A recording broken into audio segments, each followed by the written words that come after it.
فتمسکم النار، ظالم لوگوں سے میل جول نہ رکھو ورنہ تمہیں بھی دوزخ کی آگ پہنچے گی۔ قرآن کہتا ہے ظالم لوگوں کو اپنا دوست نہ بناؤ ورنہ تمہیں بھی دوزخ کی آگ پہنچے گی۔ اس کے علاوہ متعدد قرآن کی آیات مبارکہ ہے۔ قرآن کہتا ہے لا يتخذ المؤمنون الکافرین اولیاء من دون المؤمنین، اے ایمان والو مومنوں کے سوا کافروں کو دوست نہ بناؤ۔ یہ کون کیا ہے؟ قرآن ہے۔ قرآن کہہ رہا ہے لا يتخذ المؤمنون الکافرین اولیاء من دون المؤمنین، ایمان والے مومنوں کے سوا کافروں کو دوست نہ بناؤ، یہ قرآن کا فرمان ہے۔ اس کے علاوہ دیگر آیت کریمہ آپ دیکھیں، قرآن کہتے ہیں لا تجد قوما یؤمنون باللہ والیوم الآخر یوادون من حاد اللہ ورسولہ ولو کانوا آباءهم او ابناءهم او اخوانهم او عشیرتهم۔ قرآن کہتا ہے کہ جو قیامت پر اور اللہ پر ایمان رکھتے ہیں، آپ انہیں اللہ اس کے رسول سے عداوت رکھنے والوں سے دوستی کرتے ہرگز نہیں دیکھو گے۔ یعنی جو اللہ اس کے رسول پر ایمان رکھتے ہیں، جو اللہ کو مانتے ہیں، جو قیامت کے دن پر ایمان رکھتے ہیں، جو رسول اللہ کی رسالت کو تسلیم کرتے ہیں، وہ ہرگز رسول اللہ کے دشمنوں سے، وہ ہرگز منکرون سے، وہ ہرگز کافروں سے دوستی نہیں رکھیں گے، اگرچہ وہ کافر ان کا بھائی کیوں نہ ہو، اگرچہ وہ کافر ان کا باپ کیوں نہ ہو، اگرچہ وہ کافر ان کی عشیرت کیوں نہ ہو، ان کے قرابت دار کیوں نہ ہو، ان کے رشتہ دار کیوں نہ ہو، کوئی بھی ہو، اگر وہ اللہ اور آخرت پر ایمان رکھنے والا ہوگا تو ان کافروں سے دوستی نہیں رکھے گا۔ یہ کس کا فرمان ہے؟ قرآن کا فرمان ہے۔ اس کے علاوہ احادیث مبارکہ میں متعدد احادیث مبارکہ آپ کو مل جائیں گی جہاں پر صحابہ نے یہ منع فرمایا کہ کفار سے، مشرکین سے، یہود سے میل ملاپ نہ رکھو، ان سے دوستی نہ کرو، ان سے میل ملاپ نہ کرو، ان سے میل جول نہ رکھو۔ احادیث مبارکہ تو قرآن کی، اس کے علاوہ اور بھی آیات کریمہ ہے، لیکن وقت کا خیال کرتے ہوئے میں وہ چھوڑ رہا ہوں۔ حدیث مبارکہ پر اگر آپ غور فرمائیں گے تو بہت ساری حدیث ہے۔ ایک حدیث حضرت ابو ہریرہ رضی اللہ تعالیٰ عنہ بیان فرماتے ہیں کہ رسول اللہ صلی اللہ تعالیٰ علیہ وسلم نے فرمایا یہود اور نصارہ کو ابتداء سلام نہ کرو، یہود اور نصارہ کو سلام نہ کرو، سب سے پہلے تم کو سلام نہ کرو، جب تم میں سے وہ راستے میں مل جائے تو اسے تنگ راستے پر چلنے پر مجبور کرو، اسے تنگ راستے پر چلنے پر مجبور کرو۔ یعنی اپنے ساتھ ان کو مت چلاؤ، ان کو سلام مت کرو، ان کو اپنے ساتھ مت چلاؤ، بلکہ ان کو اپنے سے دور کرو۔ یہی یہود و نصارہ ہے جن کے بارے میں حدیث میں صراحت کے ساتھ یہ بات ملتی ہے۔ اس کے علاوہ حضرت ابو سعید خدری رضی اللہ تعالیٰ عنہ بیان کرتے ہیں کہ رسول اللہ صلی اللہ علیہ وسلم نے فرمایا مومن کے سوا کسی کو ساتھی نہ بناؤ اور متقی کے علاوہ اور کوئی تمہارا کھانا نہ کھائے۔ مومن کے علاوہ کسی کو ساتھی نہ بناؤ اور کسی ایسے کو مت کھلاؤ جو شرابی ہو، جواری ہو، گنجی ہو، بھگیڑی ہو، آ رہا تمہارا کھانا کھا رہا ہے اور پھر شکم شہر ہو رہا، پھر جا کر کے وہی گناہ میں مبتلا ہے، ایسے کو کھانا نہ کھلاؤ اور یہود اور نصارہ کو اپنا دوست نہ بناؤ۔ یہ حدیث مبارکہ میں ہے۔ اس کے علاوہ آپ غور فرمائیں، حضرت ایاز اشعری بیان کرتے ہیں کہ حضرت ابو موسیٰ اشعری کے پاس ایک نصرانی کاتب تھا، یعنی لکھا کرتا تھا، کچھ خطوط آتے تو لکھتا، کوئی بات ہوتی تو لکھتا، لیکن وہ تھا نصرانی۔ حضرت عمر اس کی کتابت سے بہت خوش ہوئے، یعنی اس کی کتابت اچھی تھی، بظاہر حضرت عمر نے دیکھا اس کی کتابت کو تو کتابت دیکھ کر بڑے خوش ہوئے کہ بڑی اچھی کتابت کرتا ہے، بڑی اچھی رائٹنگ ہے، خوشخط انسان ہے، وہ ہے کون؟ تو حضرت موسیٰ اشعری نے بیان کیا کہ وہ نصرانی ہے، وہ نصرانی ہے۔ تو حضرت عمر نے، حضرت موسیٰ اشعری فرماتے ہیں کہ حضرت عمر نے مجھے ڈانٹا اور میری ران پر ضرب لگائی، حضرت عمر نے مجھے ڈانٹا بھی اور میرے ران پر ضرب بھی لگائی اور فرمایا کہ اس کو نکال دو یہاں سے، اس کو نکال دو یہاں سے، یعنی تمہیں کوئی مسلمان نہیں ملا کاتب جو تم نصرانیوں سے کتابت کرواتے ہو۔ اور آگے الفاظ ہے کہ حضرت ابو موسیٰ اشعری نے یہ کہا تھا کہ ہم ان سے دوستی نہیں رکھتے، یہ صرف کتابت کرتا ہے، یہ صرف کتابت کرتا ہے، اس سے دوستی نہیں رکھتے۔ تو حضرت عمر نے فرمایا کیا تمہیں مسلمانوں میں سے کوئی کاتب نہیں ملا تھا؟ اللہ نے اس کو دور کر دیا تو تم ان کو قریب نہ کرو۔ حضرت عمر فرماتے ہیں کہ اللہ نے انہیں دور کر دیا تو تم ان کو قریب نہ کرو۔ اور جب اللہ نے ان کو خائن قرار دیا تو تم ان کو امین کا بناؤ. یہ خائن ہے, خیانت کرنے والے ہیں. یہ یہود نصارہ جو ہے ان کو اللہ نے خائن, رسول اللہ فرما رہے کہ رب ان کو خائن کہتا ہے, یعنی خیانت کرنے والے ہیں. تو تم ان کو اپنا دوست نہ بناؤ. جب اللہ نے ان کو ذلیل کر دیا تو تم ان کو عزت دینے والے کون ہوتے ہو؟ اللہ نے انہیں ذلیل کر دیا تو تم انہیں عزت دینے والے کون ہوتے ہو؟ یہ سورہ کبریٰ کی حدیث مبارکہ ہے. اس کے علاوہ بھی متعدد حدیث مبارکہ ہے. حضرت سمورہ ابن جندب رضی اللہ تعالیٰ عنہ بیان فرماتے ہیں کہ رسول اللہ صلی اللہ علیہ وسلم نے فرمایا کہ مشرکین کے ساتھ سکونت نہ کرو, یعنی مشرکین کے ساتھ ایک ساتھ نہ رہو, مشرکین سے دوستی نہ کرو, مشرکین کے ساتھ نہ رہو. سکونت کا مطلب ہوتا ہے ایک جگہ پر رہنا, یعنی ان کے ساتھ ایک گھر میں نہ رہو, ان کے ساتھ سکونت اختیار نہ کرو, نہ ان کے ساتھ جمع ہو. جس نے ان کے ساتھ سکونت رکھی یا ان کے ساتھ جمع ہوا وہ انہی کے مثل ہے. اور ایک حدیث پاک میں من تشبہ بقوم فہو منہم, جو جس قوم کی مشابہت کرے گا وہ اسی میں سے ہے. یہ جو حدیث مبارکہ ہے یہ بظاہر آپ کو اس حدیث سے کیا نظر آتی ہے اور اس قرآن کی آیت سے کیا نظر آ رہا ہے؟ اب اس کے باوجود بھی اگر کوئی یہ کہے کہ نہیں شریعت نعوذ باللہ توڑنے والی بات کر رہی ہے تو وہ کافر ہو گیا نہیں ہوگا قرآن کی آیت کا انکار کرنے کے باوجود؟ آپ بتائیں قرآن نے واضح طور پر یہ کہہ دیا کہ یہود و نصارہ کو اپنا دوست نہ بناؤ. حدیث میں نبی پاک نے سختی سے منع کیا. صحابہ کا بھی یہی امر رہا ہے کہ کسی بھی یہود اور مشرکین کو دوست نہ بناؤ. کاتب رکھا تو کہا کہ اس کاتب کو مت رکھو, کسی مسلمان کو کاتب رکھو. جب اللہ نے اسے ذلیل کر دیا تو تم کون ہوتے عزت دینے والے؟ جب اتنے واضح طور پر میں نے یہ آیت کیوں پیش کی, ابھی میں آپ وہ پوائنٹ آپ کے سامنے پیش کروں گا. اتنے واضح طور پر قرآن میں اللہ نے متعدد مقام پر اس یہود و نصارہ کو یہود و نصارہ سے دوستی کرنے سے منع فرمایا. یہ تو بات ایک ہوئی. اس کے باوجود بھی آج اگر آپ دیکھیں ہماری حالت پر غور کریں, ہم مسلمان کنٹریز پر غور کریں تو ہمیں یہ نظر آتا ہے کہ کئی مسلمان کنٹری ایسی ہے جو صرف بیان بازی کر رہی ہے. یہ سعودی صرف بیان بازی کر رہی ہے کہ ہم اس کے ساتھ ہیں, اس کے ساتھ ہیں. یہ نجدی حکومت کبھی تمہارا ساتھ دینے والے ہیں اور عربوں پر بڑی تباہی آنے والی ہے, یاد رکھیے گا. یہ کبھی تمہارا ساتھ نہیں دینے والی ہے. عرب کی جو آج کی جو حکومت ہے یہ یہودی کے ہاتھ میں بکی ہوئی حکومت ہے. کچھ لوگ کہتے ہیں سعودی جاؤ, میں کہتا ہوں سعودی سے تو ہماری عقیدت یہ ہے کہ وہاں کعبہ ہے. سعودی سے تو ہماری عقیدت یہ ہے کہ وہاں حجر اسود ہے, وہاں نبی پاک صلی اللہ علیہ وسلم نے سکونت فرمائی ہے. وہی وجہ ہمیں سعودی سے عقیدت ہے اور رہے گی.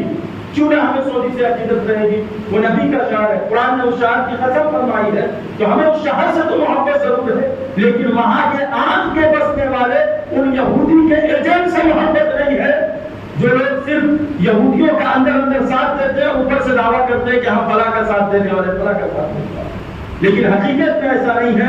لوگ حقیقت کے تہ تک نہیں پہنچ پاتے اور کہتے ہیں فلاں نے اعلان کر دیا, فلاں نے اعلان کر دیا. آج فلسطین پر بمباری ہو رہی ہے, حماس تباہ ہو چکا ہے, لیکن ہمیں اس کی فکر نہیں ہے. ہم آج یہی کر رہے ہیں کہ بس جمعہ میں آتے, 2 رکعت پڑھ کر نکل جاتے ہیں. لیکن وہاں کے مسلمان ایسے مسلمان ہیں جن کے بارے میں نبی پاک نے خوشخبری بھی دی ہے کہ وہاں کے مسلمان جو ہوں گے وہ پکے اور سچے مسلمان ہوں گے. اور ایک بات اور میں بتا دوں, یہ جو مسجد اقصیٰ سے ہماری عقیدت ہے, فلسطین سے جو ہماری محبت ہے, یہ کوئی عرب و عجم کا مسئلہ نہیں ہے, بلکہ یہ ہمارا ایمانی رشتہ وہاں سے مسجد اقصیٰ سے. وہ کوئی عام پلیس نہیں ہے, بلکہ وہ ایسی مسجد ہے جو مسلمانوں کا قبلہ رہا ہے. کبھی وہ ایسی مسجد ہے جہاں پر نبی پاک نے سفر کا, جب سفر معراج کا آغاز وہاں سے فرمایا تھا, تو سب سے پہلے مسجد اقصیٰ میں نبی پاک نے تمام انبیاء کی امامت فرمائی تھی. اور اس کو قرآن نے واضح طور پہ بیان فرمایا, سبحان الذی اسریٰ بعبدہ لیلا من المسجد الحرام الی المسجد الاقصیٰ. پاک ہے وہ ذات جو اپنے بندے کو لے گئے رات کے حصوں میں, راتوں رات مسجد حرام سے مسجد اقصیٰ تک, اور وہاں پر نبی پاک نے تمام انبیاء کی امامت فرمائی. وہ مقدس سرزمین ہے, عرب و عجم کا کوئی مسئلہ نہیں ہے, بلکہ ایمانی رشتہ وہاں سے ہے. ایمانی رشتہ جب جہاں سے ہوتا ہے پھر وہاں سے بغاوت جائز نہیں ہوتی, وہاں سے دشمنی جائز نہیں ہوتی, وہاں سے عداوت جائز نہیں ہوتی.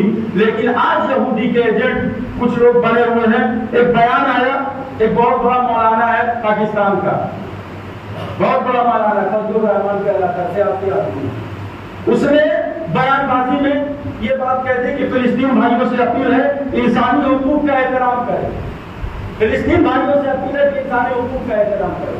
یہ کون کہہ رہا؟ یہ وہابی نجدی کے والد محترم ہیں ابھی کے، اور یہ سیاسی جماعت کا ایک فرد ہے وہاں کا پاکستان کا. وہ کہتا ہے کہ عام شہر بچوں کو نقصان نہ پہنچاؤ اور فلسطین بھائیوں انسانی حقوق کا احترام کرو. ان کو اس وقت یہ نظر نہیں آیا تھا جب وہ کنٹینیو بمباری کر رہے تھے، وہاں کی بچیاں شہید ہو گئی تھی، وہاں کے چھوٹے چھوٹے بچے شہید ہو رہے تھے، وہاں کی عورتیں شہید ہو رہی تھی، وہاں کے مرد شہید ہو رہے تھے. اس وقت انہیں یہ بیان بازی نظر نہیں آئی تھی. آج جب فلسطینیوں نے پہل کیا ہے، اور پہل کرنا میں کہتا ہوں ان کا حق ہے. کوئی کہے گا حق کیسے ہے؟ میں کہتا ہوں کہ آپ کے اگر سرزمین کو کوئی لوٹنے آ جائے تو پھر آپ یہ بتائیے. ایک بات میں کہتا ہوں، انگریز کے خلاف ہم نے جہاد کیا یا نہیں کیا؟ انگریز کے خلاف ہم نے جنگ کیا یا نہیں کیا؟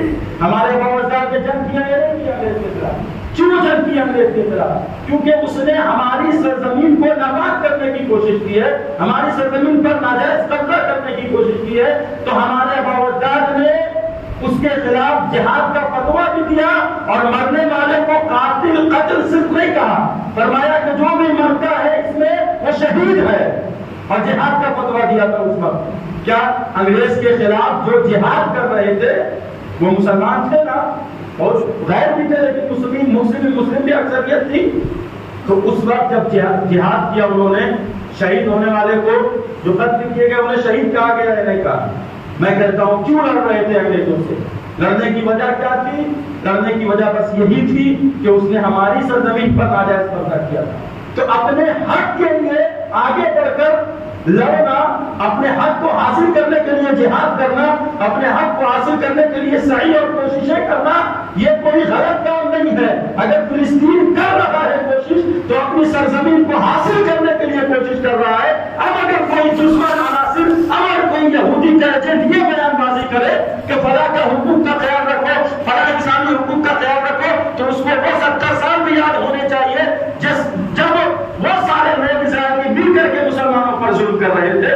آج بھی مسلمانوں کے 80 بلکہ 90% حصے پر اسرائیلیوں نے قبضہ کر لیا. 90% حصوں پر اسرائیلیوں نے قبضہ کر لیا، ان کے حق کو مارا، ان کی زمینیں ہڑپ لی. اب اگر وہ کوشش کر رہے ہیں اپنے زمین کو حاصل کرنے کی تو پھر اس کو بغاوت کہنا، ان کو باغی کہنا اور کہنا کہ تم حقوق کو پامال کرنے والے ہو، یہ کہاں تک صحیح ہے؟ تو یاد رکھو جو اس طرح کی باتیں کرتے ہیں حقیقت میں یہودیوں کے ایجنٹ ہوتے ہیں. ان کے پاس کچھ نہ کچھ رقم ملتی ہے، کچھ نہ کچھ رقم آتی ہے، اس لیے اس طرح کی باتیں کرتی ہیں. جو مسلمان ہوگا وہ اس طرح کی باتیں کبھی نہیں کرے گا. یہاں کی حکومت کا بھی عالم یہی ہے کہ سب کی زبانیں خاموش کروا دی ہے، تاناشاہی والی حکومت چل رہی ہے. جو بھی بولے گا اس کے خلاف ایکشن لے لیا جائے گا. علی گڑھ مسلم یونیورسٹی کے اسٹوڈنٹ نے پروٹیسٹ کیا، اس پر FIR درج کروا دیا گیا.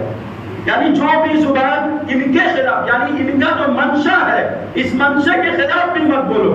حالانکہ کانسٹیٹیوشن ہمیں اجازت دے، باوجود اس کے ان کے خلاف وہ بات نظر آئے گی یہ ان کے اوپر FIR کر دیں گے، کچھ بھی کر دیں گے. یہ آج اس دور میں ہم جی رہے ہیں. اب یہ بتانے کا مقصد یہ نہیں ہے کہ آپ اس کو نہیں جانتے، بس میں اس لیے یہ بات کر رہا ہوں کہ آپ اس دور میں جی رہے ہیں جہاں پر چار جانب سے ہمارے دشمن نظر آتے ہیں. اب اس دور میں بھی ہمارا عمل کیسا ہونا چاہیے. اور یاد رکھیے جو مسجد اقصیٰ ہے نا، یہ مسجد اقصیٰ اور جو فلسطین کی سرزمین ہے یہ ایک دن فتح ہوگی، یہ ایک دن فتح ہوگی. یہ یہودی سمجھتے ہیں کہ ہم اس پر ہمیشہ قابض رہیں گے، ایسا ہرگز نہیں ہوگی، ایسا ہرگز نہیں ہوگا. نبی کا فرمان میں آپ کو سناتا ہوں، ایک حدیث مبارکہ بڑی پیاری حدیث ہے، آپ اس کو سماعت فرمائے. اور جو نبی نے اس زمانے میں خبر دی تھی، علم غیب مصطفیٰ کو دیکھے آپ، اور وہ چیز ہو کر رہے گا. نبی پاک صلی اللہ تعالی علیہ وسلم نے ارشاد فرمایا، لا تزال عصابۃ من امتی یقاتلون علی ابواب دمشق، اور ایک روایت میں ہے ایک جگہ پر کہ علی ابواب بیت المقدس وما حولہ. نبی پاک نے فرمایا کہ ایک جماعت ہمیشہ میری امت کی ایک جماعت سے حدیث سنیں اور ہم تو کچھ تحفہ نہیں دے سکتے اپنے بھائیوں کو، اپنے ان فلسطین بھائیوں کو ہم اپنی طرف سے کچھ نہیں کر سکتے، لیکن یہ حدیث ان کو سنا دو اور بتاؤ کہ دیکھو نبی پاک نے آپ کے لیے خوشخبری عطا فرمائی ہے۔ وہ کتنے پکے اور سچے مسلمان ہیں جو علم غیب جاننے والے نبی، اللہ کی عطا سے غیب رکھنے والے نبی نے اس زمانے میں یہ خبر دی تھی، فرمایا کہ لا تزالوا عصابة من امتی یقاتلون علی ابواب بیت المقدس وما حولہ۔ نبی پاک نے اس زمانے میں فرمایا تھا کہ ہمیشہ میری امت کی ایک جماعت، کیا فرمایا؟ ہمیشہ میری امت کی ایک جماعت بیت المقدس کے دروازے پر اور وما حولہ اور اس کے ارد گرد، یعنی بیت المقدس کے قریب اور اس کے ارد گرد ہمیشہ جنگ کرے گی، یعنی ہمیشہ کفاروں سے، مشرکین سے، یہودیوں سے جنگ کرے گی۔ اور نبی پاک فرماتے ہیں کہ لا يضرهم خذلان من خذلهم ظاہرین علی الحق، فرمایا کہ ان پر بربادی مسلط کرنے والے ان کو کبھی بھی رسوا نہیں کر پائیں گے۔ کیا فرمایا؟ لا يضرهم خذلان من خذلهم، فرمایا ان پر بربادی مسلط کرنے والے کبھی ان پر بربادی مسلط نہیں کر پائیں گے۔ مطلب یہ نہیں ہے کہ وہ شہید نہیں ہوں گے، وہ شہید بھی ہوں گے، مطلب یہ ہے کہ ان کو اگر یہ چاہیں گے کہ مکمل وہاں سے ہٹا دے، ختم کر دے، وہ پیچھے ہٹنے والے نہیں ہیں، ہمیشہ وہ بیت المقدس کے قریب رہیں گے، جنگ کرتے رہیں گے اور ان پر بربادی مسلط کرنے والے کبھی ان کو رسوا نہیں کر سکیں گے۔ مطلب یہ کہ اگر وہ چاہیں گے کہ ان کو ختم کر دے، ان کو رسوا کر دے یا ان سے صلح کر لے، یہ کبھی بھی ان سے صلح بھی نہیں کریں گے۔ یہ کون فرما رہے؟ نبی فرما رہے۔ یہ وہی بتائے گا جو نبی کے علم غیب پر بھروسہ رکھتا ہے، ایمان رکھتا ہے۔ یہ کوئی بدعقیدہ نہیں بتائے گا آپ کو، وہ تو یہی کہے گا کہ نہیں آپ سب کچھ تباہ ہونے والا ہے، چلو تصویر لے کر مسجد گھسے رہو، اگر جہاد کی بھی نوبت پڑے تو اس پر تلوار لینے کی کیا ضرورت ہے، بخاری لے کر مدرسے میں بیٹھے رہو۔ ایک پیغام دینے والے لوگ ہیں۔ میں کہتا ہوں کہ سب کچھ ضروری ہے، ساتھ میں جہاد بھی ضروری ہے۔ ہمارے اندر ایک اور جذبہ ختم ہوا لڑنے کا، ہم بزدل ہو گئے، کہیں پر بھی کچھ ہوتا ہے ہم گھر میں گھس جاتے ہیں۔ بعد میں تو کچھ معاملات ہوتے ہیں تو گھر میں ایسا گھستے ہیں، ایسا پیک کرتے ہیں کہ کھڑکی بھی کھول کر دیکھنا بھی گوارا نہیں کرتے کہ باہر میں ہو کیا رہا ہے۔ یہ بزدلی ہمارے اندر ہے، اور بزدلی کیوں نہیں ہوگی جب ہم آپس میں ہی ٹوٹے ہوئے رہیں گے۔ ایک محلہ میں جب 100 گھر کی آبادی ہوتی ہے تو اس میں 2 گٹ ہو جاتا ہے تو پھر ہمارا عالم کیا ہوگا بتائیں؟ ہم جب چھوٹے سے محلے میں رہ کر میل ملاپ کے ساتھ، محبت کے ساتھ نہیں رہ سکتے تو پھر ہماری یہ قوم کیسے اتحاد پر ایک جگہ پر جمع ہوگی، کیسے اتحاد کرے گی یہ قوم بتائیں؟ تو نبی پاک نے یہ فرمان دے دیا کہ ان کو رسوا کرنے والے کبھی بھی ان کو رسوا نہیں کر پائیں گے، وہ ہمیشہ بیت المقدس کے دروازے پر کھڑے رہیں گے اور یہودیوں سے جنگ کرتے رہیں گے۔ اور نبی پاک کے آگے کے الفاظ ہیں الا ان تقوم الساعة، یہاں تک کہ قیامت آ جائے گی۔ ظاہرین علی الحق کے بھی الفاظ ہے، وہ ہمیشہ حق پر غالب رہیں گے، یعنی بیت المقدس کے قریب اور اس کے ارد گرد اس کے دروازے پر جو جمع ہوں گے وہ ہمیشہ حق پر غالب رہیں گے۔ نبی پاک فرما رہے ظاہرین علی الحق، وہ ہمیشہ حق پر غالب رہیں گے۔ اور نبی فرماتے ہیں وہ قیامت آ جائے گی لیکن وہ پیچھے نہیں ہٹیں گے، کبھی بھی یہودیوں سے صلح نہیں کریں گے، بلکہ ہمیشہ جنگ کرتے رہیں گے یہاں تک کہ قیامت آئے گی۔ اور ایک دور ایسا بھی آئے گا، ایک حدیث پاک بڑی پیاری حدیث ہے، نبی پاک صلی اللہ علیہ وسلم نے ارشاد فرمایا، یہ مسلم کی حدیث ہے اور صاحب مشکات نے بھی اس کو نقل فرمایا ہے۔ نبی پاک صلی اللہ علیہ وسلم نے یہ بھی ارشاد فرمایا کہ یہ روایت ہے حضرت ابو ہریرہ سے، نبی پاک صلی اللہ علیہ وسلم نے ارشاد فرمایا لا تقوم الساعة حتی یقاتلون المسلمون اليہود، فرمایا کہ رسول اللہ صلی اللہ علیہ وسلم نے فرمایا کہ قیامت قائم نہیں ہوگی، قیامت قائم نہیں ہوگی یہاں تک کہ مسلمان یہودیوں سے جنگ کریں گے، مسلمان اور یہودی میں جنگ ہوگی۔ اس کے بعد نبی پاک فرمایا کہ فَيَقْتُلُهُمُ الْمُسْلِمُونَ، مسلمان ان یہودیوں کو قتل کرتے ہوئے نظر آئیں گے۔ یہ ان کی حکومت زیادہ دن چلنے والی نہیں ہے، ان کا جو علاقہ پھیلا ہے یہ علاقہ ختم ہو جانے والا ہے، یہ یہودی نیست و نابود ہو جانے والے ہیں، یہ نبی کا فرمان ہے۔ نبی پاک فرماتے ہیں يقتلهم المسلمون حتى يختبئ اليهودي من وراء الحجر والشجر.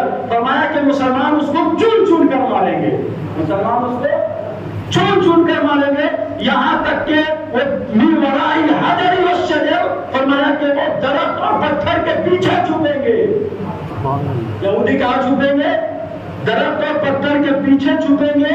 فیقول الحجر والشجر، تو حجر اور شجر بھی یہ گواہی دے گا، یہ خبر دے گا، کہے گا یا مسلم یا عبد اللہ، اے مسلم ہے اللہ کے بندے، ھذا یہودی خلفی، یہ یہودی میرے پیچھے چھپے، مار اس کو. یہودی میرے پیچھے چھپے، یعنی پتھر بھی بولے گا، پتھر بھی بولے گا، گواہی دے گا مسلمانوں کے حق میں اور یہودیوں کے خلاف، کہے گا دیکھ میرے پیچھے چھپا ہے یہودی، مار اس کو. پیڑ بھی گواہی دے گا کہ دیکھ میرے پیچھے چھپا ہے، مار اس کو. اس طرح کر کے مسلمان یہودیوں کو ختم کر دیں گے، یہودیوں پر بربادی آئے گی، نیست نابود ہو جائیں گے، ختم ہو جائیں گے. پھر مسلمانوں کی ایک حکومت ہوگی، امام مہدی قیادت فرمائیں گے، یہ پوری دنیا میں خالص اسلامی ہوگا. وہ بھی دور آئے گا انشاءاللہ. اور یہ دور دیکھ کر کے لگتا ہے کہ اب جو ہے، جو نبی پاک نے نشانی بیان فرمائی تھی، اب وہ نشانی دھیرے دھیرے ہمارے سامنے واضح ہوتی جا رہی ہے. نبی پاک نے فرمایا رائے فرات سونا اگلے گا. اب غور فرمائے وہاں کا پانی سوکھتے ہوئے نظر آ رہا ہے، دھیرے دھیرے وہ فرات سوکھ رہا ہے. کچھ لوگوں نے کہا کہ بہت حد تک سوکھ چکا ہے اندر، اور کچھ تصویریں آئی، کچھ ویڈیوز آئے، ان سے بھی خبر ملی پہلے اور اب کے مقابل میں کمپریزن کیا گیا تو نظر آیا کہ بہت حد تک وہ سوکھ رہے ہیں. کہا کہ وہاں پر بھی کچھ لوگ جنگ کریں گے اور جو اس سے دور رہے گا وہی امان میں رہے گا. یہ قیامت کی بڑی بڑی نشانی ہے. پھر یہ لوگ سوچ رہے ہیں کہ ہم دجال کو اپنا مسیحا مانیں گے اور ہم دجال کا ساتھ ہو کر کے مسلمانوں کو ختم کر دیں گے. لیکن یہ ان کا جو منصوبہ ہے یہ صحیح نہیں ہے، یہ غلط ہے. نبی پاک نے مسلمانوں کے لیے خوشخبری دی ہے کہ یہودیوں پر ایک دور ایسا بھی آئے گا کہ مسلمان اس کو قتل کرتے ہوئے نظر آئیں گے. پیڑ کے پیچھے چھپے گا، پتھر کے پیچھے چھپے گا، پھر بھی پتھر گواہی دے گا، پیڑ گواہی دے گا، اور پھر وہ گواہی دے گا کہ میرے پیچھے چھپا، مار اسے. تو مسلمان وہاں بھی جا کر کے اس یہودیوں کو قتل کر دیں گے. تو بتاؤ یہودیوں کو کہ تمہارا وہ دن بھی قریب آنے والا ہے، کیونکہ ہمیں نبی کے فرمان پر بھروسہ ہے، نبی کے قول پر بھروسہ ہے. نبی نے فرما دیا یہ ہو کر رہے گا تو ہو کر رہے گا.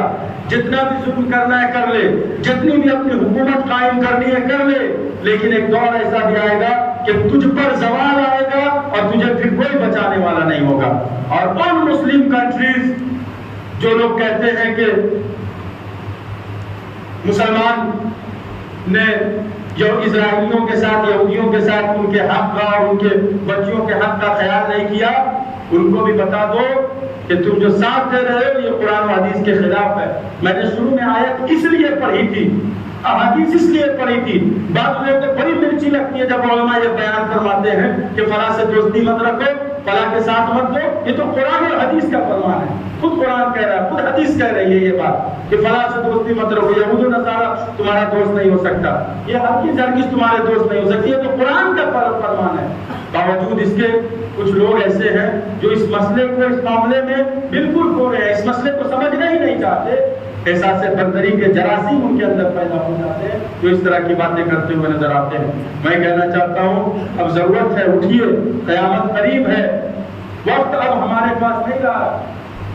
اب ہمیں چاہیے کہ اپنے اعمال کو درست کریں، اپنے عقیدے کو صحیح کریں، نمازوں کی پابندی کریں. جمعہ کا دن ہوتا ہے 2 رکعت نماز پڑھ کے بھاگتے. فلسطین بھائیوں کے لیے ہم سب مل کر کے دعا فرمائیں، یہ ہمارا حق ہے، ہم ان کے لیے دعا کریں. وہ ہمارے بھائی ہیں، مسجدوں میں آئیں، دعا کریں، مخصوص محفل رکھ کر دعا کریں. 11ویں شریف آ رہی ہے، غوث پاک نے فرمایا تھا کہ میرے وسیلے سے دعا کرو گے تو دعا قبول ہوگی، پھر ان کے وسیلے سے دعا کرو.